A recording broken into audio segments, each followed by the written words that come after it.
Hey, Kyle Middleton's here. Sorry, it's been a bit. Had some camera issues in the middle of the build, and I wanted to get the car done, get my daily driver back on the road, so I didn't have to drive my truck every day.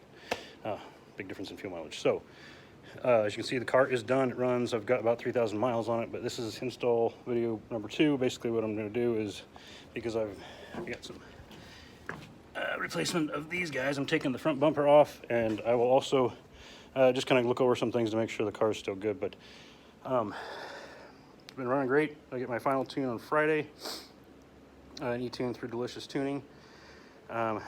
And so the rest of this video is just going to go over the build and where everything's installed. I'm going to try and hit on some of the places that I had to kind of think about and figure where some things went, because there aren't any instructions that come with them. There's a like in some install videos that people have done, and just kind of watched a bunch of them and put it together my way. So you'll see what I did here. So I'm going to get the front bumper off and get the car up in the air, and we'll go over the whole build. All right. So I did end up going with the stock bumper. I went ahead and went ahead and painted it all out. Sorry it's so dirty. I've already got 3,000 miles on it, and that's my daily driver, so it's got dirt and stuff's on it now. But I mounted the oil cooler back in here with just a couple bolts or screws on each end of it. There's some on each end, back behind there. Right, it sat back there real nice. So I went with that. When you mount up your intercooler, you can't see it from below here, but you got to mount this all at the same time.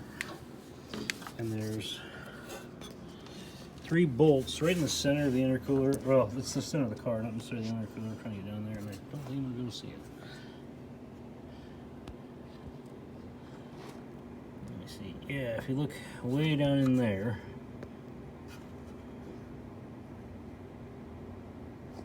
there's bolts that come in the bracket that go through the bottom of the intercooler. There's a piece on the back of it that mounts all that.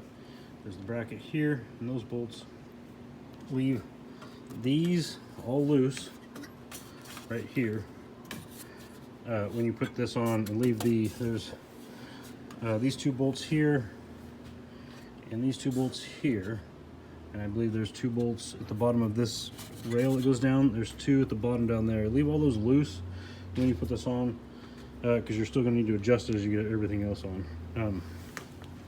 So I went ahead and I mounted my oil cooler there, and I rounded the lines that come with it, the Mushimoto one, and they will reach if you do it this way. I rounded them both over and through under here. And if you look down there, they go underneath the air intake and pop up right there on the oil filter sandwich plate. Since I'm right here, I'll show you. Anyways, this is also the oil pressure sensor that I routed down under there, right in with the other factory wires all the way on back. There's the boost gauge one tapped into the vacuum line all the way back in there. You probably saw in the other videos when I did their gauges. I also did the AEM air fuel ratio, wideband air fuel ratio. That one routed it along the, where did I route this one? Oh, okay, I did route this one back. Oh, I should probably zip tie that better. But I routed that one back along there, and it dips down in into the firewall there. So back to the bottom of the car. There's the blowout valve on this end. Route the vacuum line for that one. I believe I kept it. Let's see, it pops up. Here we go. Yeah, it pops up right here. And routed it also along with the factory wire loom stuff, and back into a T that's supplied here. There's also a T supplied here to tap into the brake booster line. That's where I got my this is my AEM boost gauge, and this T here at the bottom goes to the blowout valve. This goes into the brake line. So you're cutting 1 T in here, and then you add all this stuff if you want to do it that way. I try to keep it as clean as possible, trying to make it look factory. Obviously not completely factory, but and this was supposed to come with blue couplers, but or I mean, excuse me, black couplers, and it came with blue instead, which is fine. It goes with the Subaru blue emblem. So I'm going to put the car up in the air here and let you know. The first thing I did, as you saw in the first video, was this section. I kind of knocked this out, but I left a lot of it loose until I got all the other stuff in. So now I'm going to lift the car up, but after that I put the header on the bottom, as you'll see in the other video also. The engine wasn't in yet, so I did all that first, but that's in a different video. I'll put the header on the next, is what you would do, or the exhaust manifold that collects and goes up to the turbo, and you'll see that in a second. So give me a second here, lift the car up and we'll go. Alright, so once you get underneath the car, I got my skid plates and everything off. I did go with the straight pipe all the way up to the downpipe. This comes with the kit. Excuse me. Down to here comes with the kit.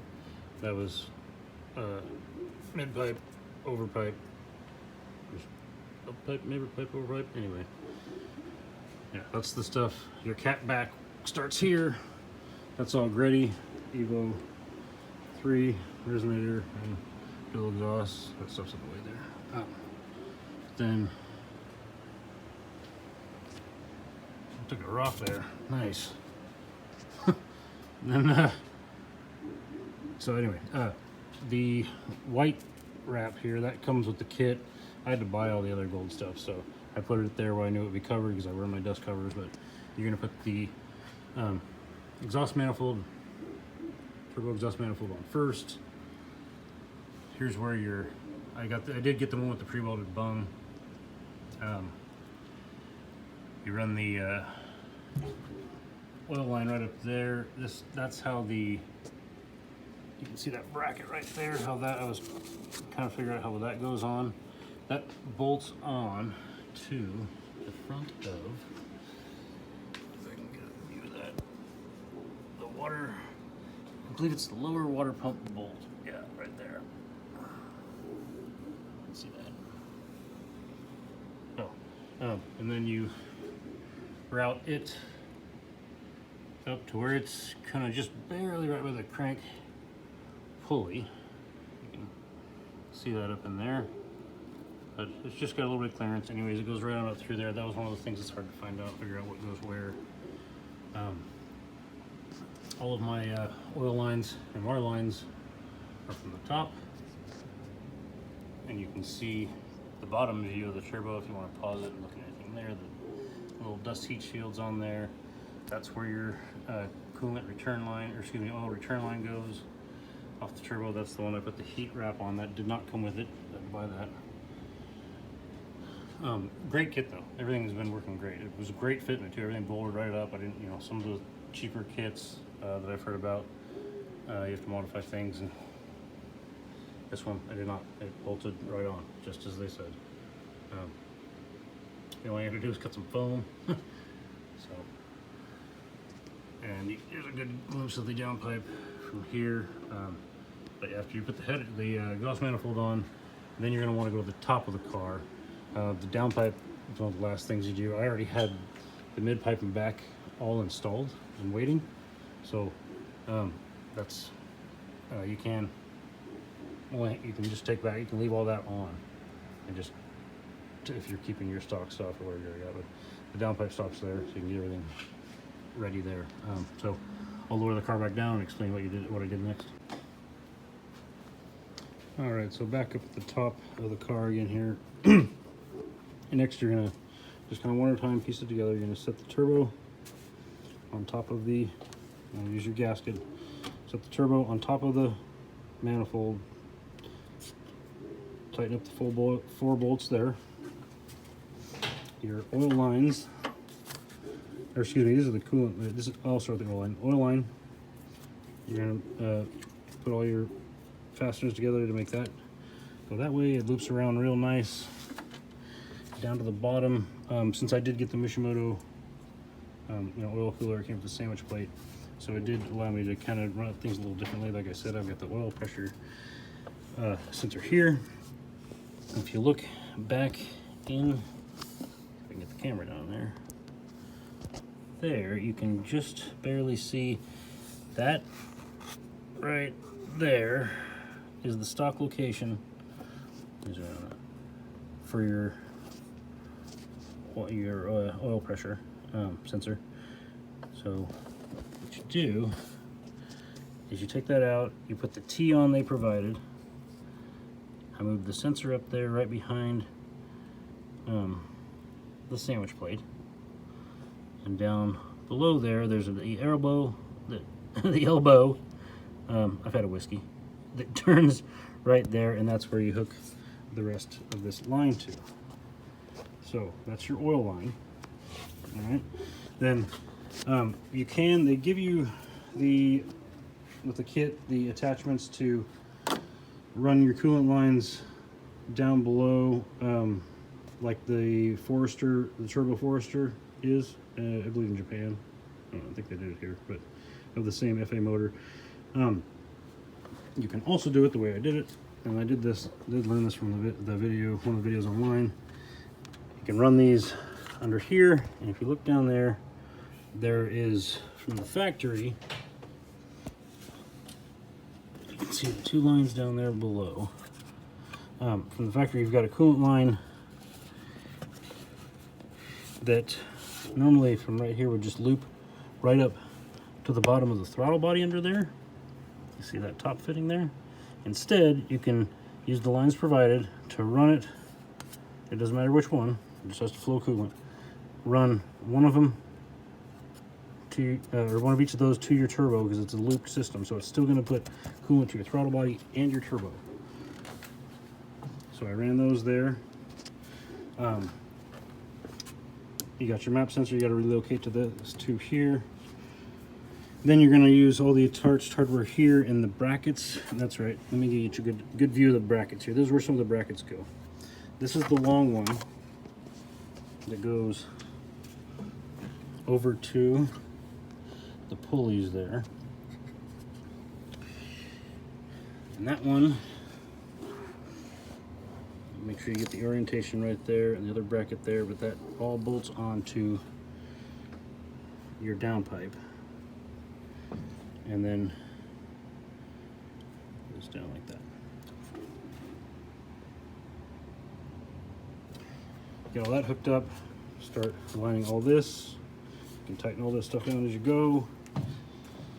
Keep it loose till you get everything kind of in place, and then you can tighten everything down. I mean, except for you're gonna tighten down all your turbo to the manifold bolts first, and then start building everything else from there. I don't think there's anything else to show you. I think that is it. And I'll give you guys a video of the tune after Friday. And just ordered another long block for that because number 5 went out. So we'll be getting back on the track here this spring. But for now, please like and subscribe. Thanks, guys. Stay tuned. Bonus footage, I forgot. So go back through and tighten all your stuff down after you get everything adjusted, but I did want to go over, you can see here, this is the little tube here, goes from your wastegate. You're gonna have to take that thing off and on a couple times to get this all together. I'm getting it all fitted and stuff. Air intake, bolts on there, your air filter, your tube off of here. So I did go with the oil air separator. So this one ends up going right under here. If you keep it factory though, I believe it goes down to where this one goes to. There's a, yeah, you can see right down there, that tube goes to the factory location. And then that taps into the PCV valve, or goes into the top here. This goes down to the PCV valve. So that's how that ties in. You do want to, on your, I believe it's just because of the location of where it is, but your fan wiring. So look at this. I think it's this one here. What's the bottom do? You have to reroute one of them. You got to take it out of the factory clips. And there's enough line. I didn't have to splice anything. I just had to reroute it down around the fans because normally it clips in right here and it's too close to this downpipe. So you just unclip it and then reroute along the bottom and zip tie it. So I think that's everything now. In a nutshell. And I think I showed you guys the gauges. They're working good. I should probably recoat the centerpiece a little heavier, so that's what I would recommend at all when you do that. If you get the suede-like one, which is just, you know, it's flocked, whatever. When you do the centerpiece to match, if you do that, do it. You can't do it too thick. So I got to redo it with more paint and more flocking. Ah. Thanks for watching, guys. Like and subscribe. Stay tuned for more videos. We're gonna do some things, get some stuffs.